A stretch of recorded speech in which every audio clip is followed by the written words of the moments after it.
Comme vous pouvez voir sur les images au-dessus de moi, on va analyser aujourd'hui des immeubles de rapport. J'en ai sélectionné 3. On va se mettre dans la peau d'un investisseur avec des immeubles, avec la recherche d'un immeuble. Donc là, j'ai sélectionné 3 immeubles un peu au hasard tout autour de la France, voir s'ils sont rentables.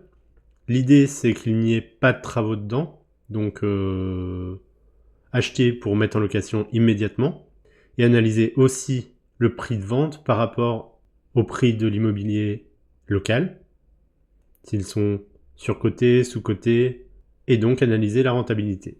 Donc si on fait un petit check-up, j'ai du coup un immeuble de rapport 139 mètres carrés à Villeneuve-sur-Allier dans le 03, donc c'est juste à côté de Moulins.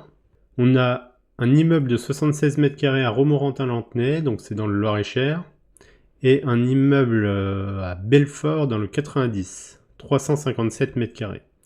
J'ai pris volontairement des prix complètement différents pour voir s'il y a un impact sur le prix, la prestation et la rentabilité. Alors c'est parti, on commence sur l'immeuble de Villeneuve-sur-Allier. Donc pour situer, je mets la petite carte, tac tac tac. On peut pas la mettre en plus grand? Non. Voilà, il y a Moulins juste en dessous. Il y a Montluçon qui doit être, je sais pas, 30, 40, 50 km. En gros, c'est entre Lyon et Bourges, quoi. Voilà pour la situation. Donc Villeneuve-sur-Allier. Donc ça nous dit 139 mètres carrés au total sur Villeneuve-sur-Allier, 139 mètres carrés, avec un prix au mètre carré à 676 € le mètre carré. Ce qui, je pense, fait pas cher. Si on fait notre petite recherche du coup sur immobilier notaire, bon, c'est une petite ville. Villeneuve-sur-Allier, 1050 habitants. Sur immobilier notaire, du coup, on n'a pas beaucoup de statistiques, mais sur 24 mois, on est du coup sur une fourchette entre 630 et 1430 €.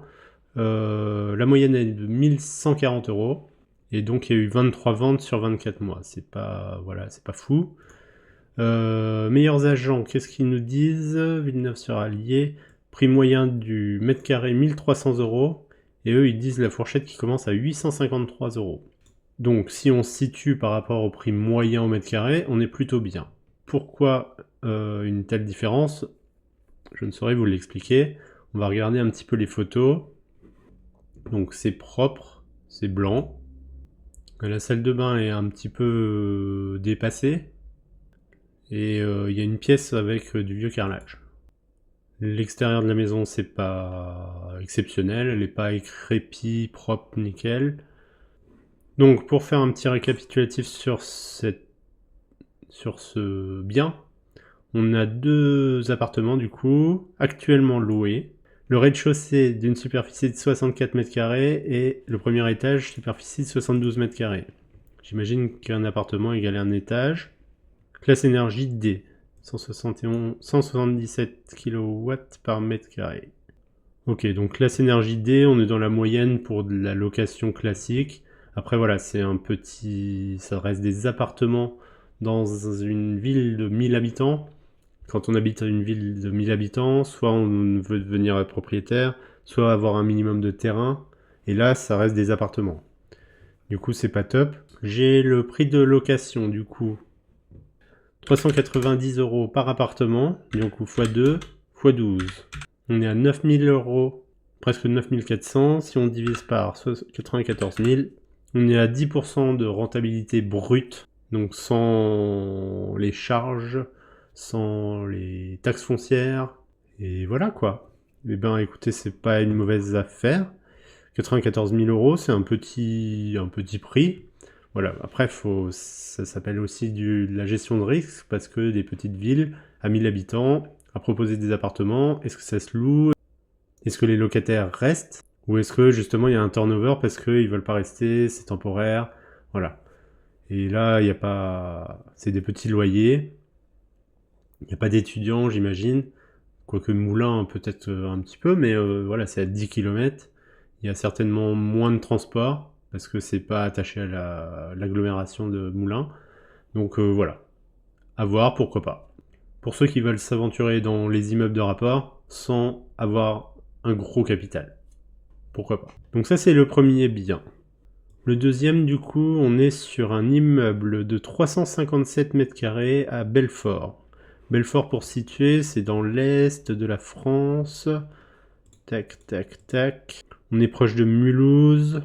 Ouais, proche, ça doit être à 60 km de Mulhouse.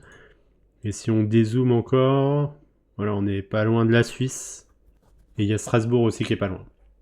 Donc on est en classe énergie C, ça c'est une bonne nouvelle. Après, il faut s'en méfier, il faut appeler les agents, les propriétaires pour savoir si c'est vraiment la réalité. Des fois, j'ai appelé des agences qui m'avaient mis une classe énergie complètement biaisée, complètement fausse. Revenu locatif total, 2750 € par mois, soit 33 000 € par an. 2750 x 12, ok. Rendement 8,97, donc ça divisé par, on a dit 367 500. Donc effectivement, on est à presque 9% de rentabilité, donc bon point. Alors on a quoi? Un appartement, deux appartements, un local commercial, deux locaux commerciaux et deux garages à louer. Donc ça veut dire que tout est loué. Un appartement T5, 112 mètres carrés, 700 €, 460 € pour l'autre appartement, un local commercial 600 € par mois, chauffage individuel au gaz, local commercial de 145 mètres carrés, plus cave, 1000 €, tac tac tac. Tout le monde est en chauffage individuel, bon point, mais du coup on voit qu'il y a le DPE, D pour un appartement, le E pour un autre appartement, chauffage individuel au gaz, et pour les commerces, il dit pas. Ok, donc complètement biaisé pour la classe énergie ici. Méfiance. Les DPE, ils peuvent avoir des blocages sur les augmentations de loyer, si je me souviens bien, mais à vérifier. Regardons les photos, donc il y a un beau petit balcon, sympa, ok, le bien en totalité. Donc il y a un appartement qui est complètement propre, ça c'est cool. Celle de bain refait à neuf. On voit que c'est propre et récent. Double vitrage, ça c'est obligatoire. Les radiateurs à inertie fluide, c'est pas mal aussi. On voit que c'est propre et nickel.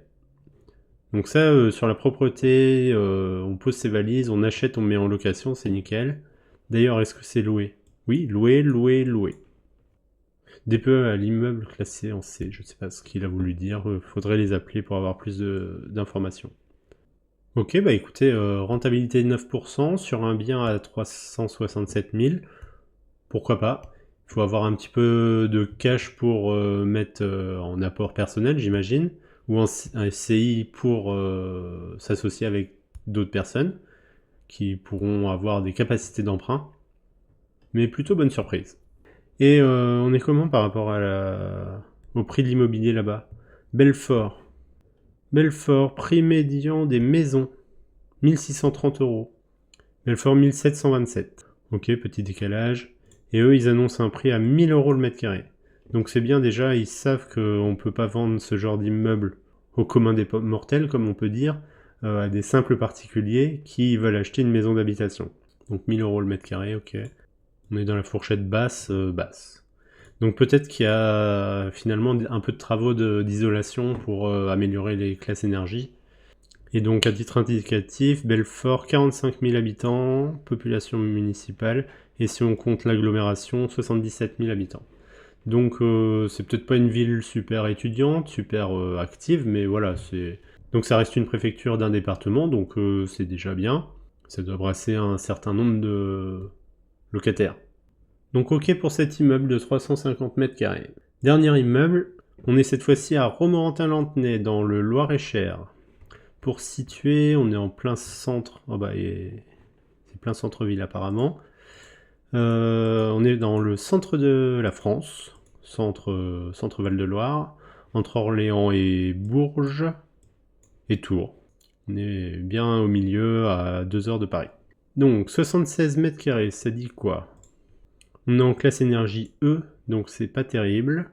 2 logements actuellement loués pour 410 et 395 €, soit 800 €, ok. Logement identique, chacun a une chambre et une salle de vie. Ouais, ça fait des petits appartements du coup. Hein.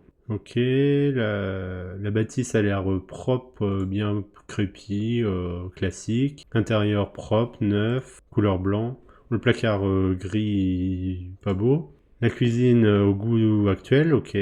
Petite cuisine. Belle salle de bain au goût du jour aussi.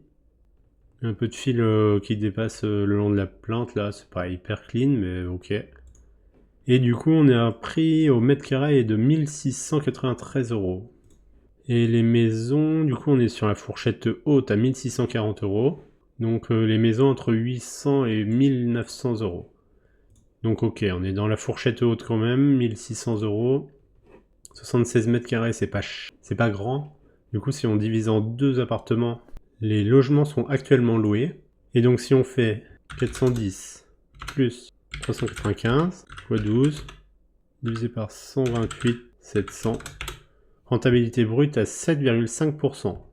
Donc là c'est un peu moins bien, on est d'accord. Le prix de vente du coup il est peut-être un peu surestimé.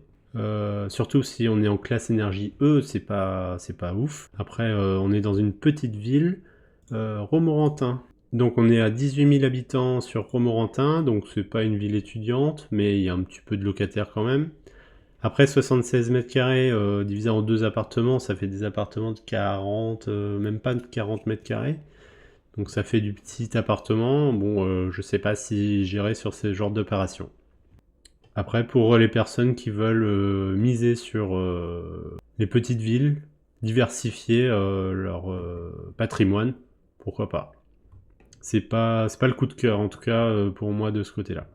Et encore une fois, on peut creuser davantage en appelant les agences ou les propriétaires pour savoir, voilà, est-ce que les locataires ils payent bien leur loyer, est-ce qu'il y a des frais à prévoir, est-ce que la toiture elle est en bon état, est-ce que voilà, l'isolation est à faire, est-ce qu'il y a des problèmes électriques, plein de paramètres à prendre en compte aussi. Donc voilà, écoutez les amis, je vous ai fait une analyse de 3 immeubles de rapport sur des villes complètement différentes. Donc il y avait Belfort, Romorantin-Lanthenay et Villeneuve-sur-Allier. Donc ça reste des petites villes, quoique Belfort ça fait une préfecture de département. Et on a analysé la rentabilité, le type de bien, comment ils ont été restaurés. Après, comme je vous disais, il est important de vérifier les informations, appeler les agences immobilières et visiter pour voir si ça correspond, vous, à vos critères, au type de locataire que vous cherchez. Et puis ensuite, aller voir les banques, voir s'ils peuvent vous suivre sur ce genre de transaction. N'hésitez pas à télécharger mon guide complet sur comment améliorer son patrimoine et ses revenus passifs, avec un guide complet sur l'investissement en général, avec un point sur la bourse, l'immobilier. Vous retrouverez le lien dans la description. J'espère que la vidéo vous a plu. Si c'est le cas, mettez un petit pouce bleu sous la vidéo. Et je vous dis à bientôt pour de prochaines vidéos. Ciao!